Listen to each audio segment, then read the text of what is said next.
Mary kill people ഡ്രാമയുടെ 4th പാർട്ടാണിത്. ഇവരിങ്ങനെ ബൈക്ക് സ്പീഡിൽ ഓടിച്ച് വന്നുകൊണ്ടിരിക്കുകയായിരുന്നു റോഡിൽ കൂടെ. പെട്ടെന്ന് അവന് ചെറിയ രീതിയിൽ ബുദ്ധിമുട്ടൊക്കെ തോന്നി തുടങ്ങുകയാണ്. അവൻ്റെ കാഴ്ചയൊക്കെ മങ്ങി വരുന്നുണ്ടായിരുന്നു. അങ്ങനെ അവൻ ബാലൻസ് തെറ്റി ഫെയിൻ്റായിട്ട് റോഡിൽ വീഴുകയാണ്. അങ്ങനെ എല്ലാവരും കൂടെ അവനെ ഹോസ്പിറ്റലിൽ എത്തിക്കുകയാണ്. ഹോസ്പിറ്റലിൽ എത്തിയതിന് ശേഷം അവൻ വേദന കൊണ്ട് പിടഞ്ഞുകൊണ്ടിരിക്കുകയാണ്.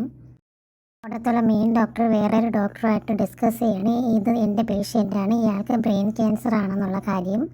ബ്രെയിൻ ക്യാൻസറിൻ്റെ സിംറ്റംസ് ഇപ്പോൾ കൂടിയിരിക്കുകയാണ്. ഇയാൾക്ക് നല്ല രീതിയിൽ പെയിനുണ്ട്. ഡോക്ടർ ചോദിക്കുന്നുണ്ട് ഏത് പെയിൻ കില്ലറാണ് കഴിച്ചതെന്നൊക്കെ. ട്രീറ്റ്മെൻറ്റൊക്കെ കുറച്ച് കഴിഞ്ഞ് അവിടെ നോക്കുമ്പോഴത്തേക്ക് അവനെ ആ ബെഡിൽ കാണില്ല. ട്രീറ്റ്മെൻറ്റ് ഡിസ്കണ്ടിന്യൂ ചെയ്ത് അവിടെ നിന്ന് എസ്കേപ്പായി പോവുകയാണ്. കാരണം അവ അത്രയ്ക്ക് മടുത്തിരുന്നു. ഒട്ടും വയ്യാതെ തന്നെ റോട്ടിൽ കൂടെ മരിക്കാൻ തയ്യാറായിട്ട് തന്നെ അവൻ നടക്കുകയാണ്. തീരെ കെയർലെസ് ആയിട്ടാണ് നടക്കുന്നത്. മരിക്കണം എന്ന ഉദ്ദേശത്തോടു കൂടിയാണ് അവൻ അങ്ങനെ നടക്കുന്നത്. പക്ഷേ ഒട്ടും വയ്യാതെ റോഡിൽ തന്നെ ഫെയിൻ്റായി വീണ്ടും വീഴുകയാണ്. അപ്പോൾ തന്നെ ഡോക്ടർ കണ്ടുപിടിച്ച് അവൻ്റെ അടുത്ത് എത്തുന്നുണ്ട്.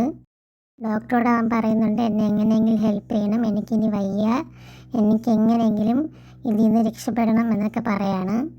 അവന് ട്രീറ്റ്മെൻറ്റ് കണ്ടിന്യൂ ചെയ്യാൻ താല്പര്യമില്ല.